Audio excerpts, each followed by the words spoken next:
अकारण करुणावरणालय परात्मा परात्पर परब्रह्म जगदीश्वर घट घटवासी सर्वेश्वर श्री राधा कृष्ण भगवान के चरणों में कोटि कोटि प्रणाम।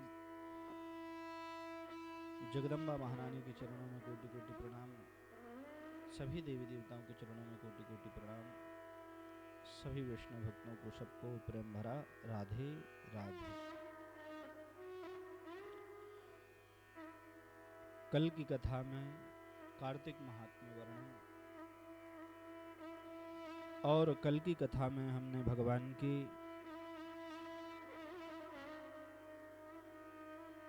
कृष्णदास परम महावैष्णव भक्त की चर्चा सुनी।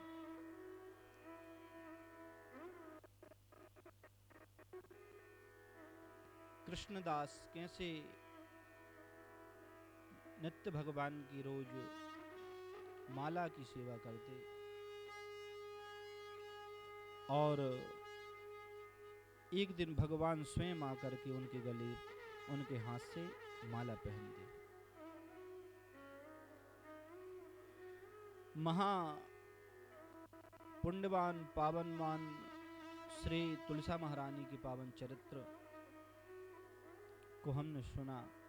तुलसी के प्रभाव से कितना सुख की प्राप्ति होती है। भगवान स्वयं जिनका कोई नहीं होता उनको कंधा देने के लिए आते हैं। ये सब कार्तिक मास की कथा में हमने कल सुना। सूत जी महाराज सोनकादि ऋषियों को यह कथा बताते हैं कार्तिक मास की। हे ऋषियों, अश्वमेध सहस्त्राणि वाजपेय शतानि च, कहते हैं अश्वमेध के 1000 यज्ञ करें कोई और वाजपेय की 100 यज्ञ करे, फिर भी जो नित्य कार्तिक स्नान करता है ब्रह्म मुहूर्त में उठ करके, उसके एक भाग के समान नहीं है। इतना पुण्यदायक कार्तिक मास है।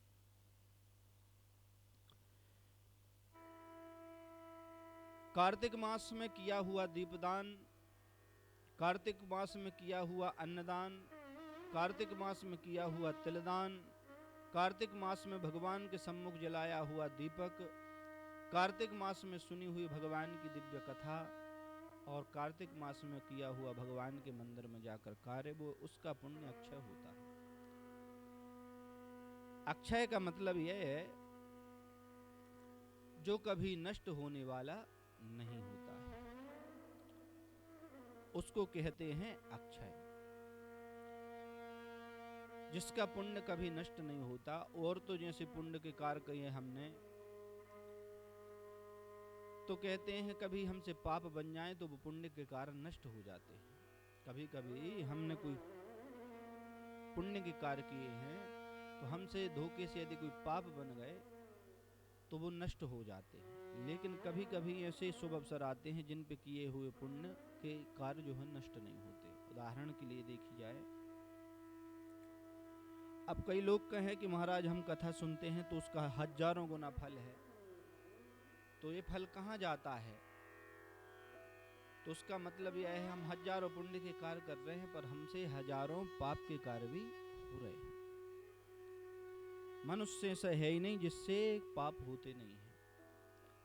हजारों पुण्य के कार्य हम नित्य करते हैं, नित्य रोज कोई ना कोई भगवान की सेवा करते हैं, नित्य कोई ना कोई भगवान को भोग लगा करके भगवान की अभ्यर्चना लोटा भर जल चढ़ाते हैं, तो ये पुण्य के कार्य हैं। पर हमसे जाने अनजाने में कुछ पाप भी बन जाते हैं। पाप कैसे हैं? बोले तीन प्रकार से पाप बनते हैं। 3 प्रकार से पाप बनते हैं। पहला कायक, दूसरा वाचिक और तीसरा मानसिक। मनुष्य से हम मनुष्यों से 3 प्रकार से पाप बनते हैं। पहला कायक, शरीर से पाप बनते हैं। चल रहे हैं, हजारों चींटियां दब के मर रही हैं, पाप। झाड़ू लगा रहे हैं, चींटियां मर गई, पाप। अब वो अनजाने में हुआ पर हुआ तो पाप।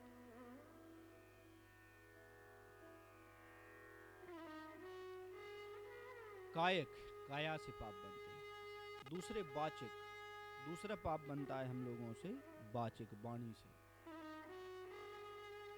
ना चाहते हुए कभी कभी हमारे मुख से किसी के प्रति गलत निकल जाता है।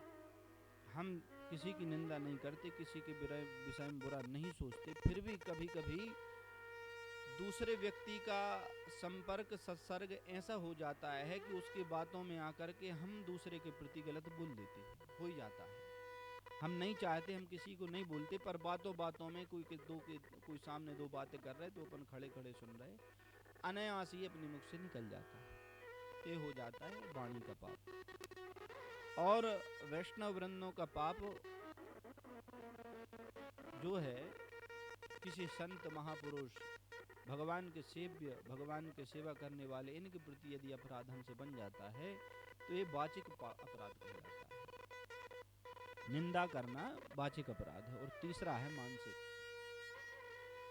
मानसिक अपराध कलयुग में निषिद्ध माना गया है, फिर भी यदि हम किसी का बुरा सोचते हैं तो उसका फल हमें मिलता है। मन से किया हुआ पाप जो है, मन से कैसे पाप? बोले कभी कभी हम किसी के बुराई विषय में बुराई सोच लेते हैं, हे भगवान, मन ही मन में सोचते हैं उसका सत्यानाश हो जाए। अब हो ही जाती है तो ये है गुस्सा में, हाँ अब हो ही गया, उसने ऐसा किया उसका सत्यानाश हो जाए। मन ही मन में कहा, किसी से नहीं रहे ना कुछ कर रहे हैं, बस मन ही मन में आ रहा है कि उसका तो सत्यानाश हो जाए, सबसे होता है।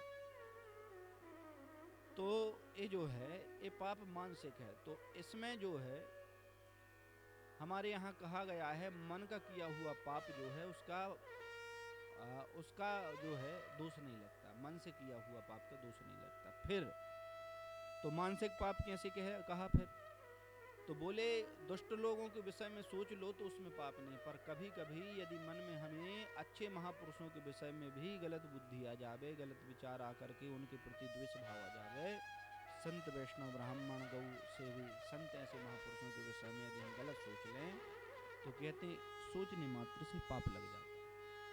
अच्छे महापुरुषों को, अच्छे पुरुषों का कभी गलत नहीं सोचना चाहिए।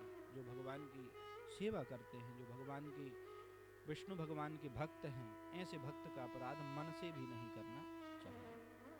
इससे होगा क्या? यदि ऐसे मन में इनके प्रति विषय में गलत भी सोच लिया तो कहते हैं उससे होगा कुछ नहीं, आपने जो पुण्य के कार्य किए हैं वो पूरे नष्ट हो जाते हैं। इसलिए कार्तिक मास में एक नियम प्रारंभ में बताया गया है कि कार्तिक मास में स्नान यदि कर रहे हैं तो मन वचन कर्म से बड़े निर्मल रहना चाहिए। मन वचन कर्म से बड़े निर्मल रहना चाहिए। और कभी करें ना करें, कार्तिक मास में अच्छे महापुरुषों का, अच्छे भक्त वैष्णवों का, अच्छे मनुष्यों का संग करना चाहिए। क्योंकि अच्छे महापुरुषों के सत्संग से, केवल सत्संग एक ऐसी स्थिति, एक जगह है, इस स्थान पर किसी भी प्रकार से पाप नहीं होता है। जैसे मंदिर में आप कथा सुन रहे हैं, हम कथा कह रहे हैं, जितने समय तक हम भगवान की सेवा कर रहे हैं, कथा भगवान के सामने बैठे हैं, निश्चित मानना चाहिए कि इतने समय तक हमसे किसी भी प्रकार का पाप नहीं होगा।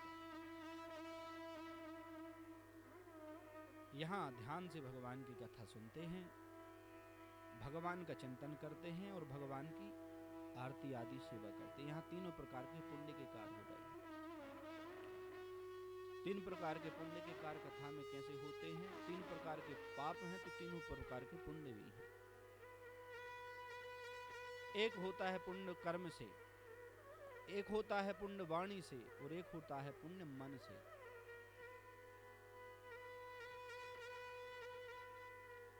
कायिक पुण्य कैसा है? बोले शरीर जो है, हम आकर के भगवान के सामने बैठे हैं और आकर के भगवान के सामने, भगवान की माला बना ली हमने, भगवान के लिए हम तुलसी दल तोड़कर भगवान को अर्पण कर रहे, काया से कार्य हो रहे हैं, तो इससे कायिक पुण्य प्राप्त होता है। वाचिक पुण्य क्या है? बोले जितने समय हम बैठे हैं यहाँ पर हमने जो हरे कृष्ण कहा है, कि कीर्तन गाया है, श्री राम जय राम जय जय राम, इससे वाणी का पुण्य हुआ है। और मानसिक पुण्य क्या है? बोले जब हम कथा सुनते हैं आंख बंद करके, तो सुनते सुनते गहराई में जाते हैं, तब हम पे भगवान का चिंतन होने लगता है, तो वो भगवान का चिंतन मानसिक पुण्य है। और कार्तिक मास में सबसे ज़्यादा पुण्य बताया गया है मानसिक पूजा का। मन से सेवा करने पर बहुत पुण्य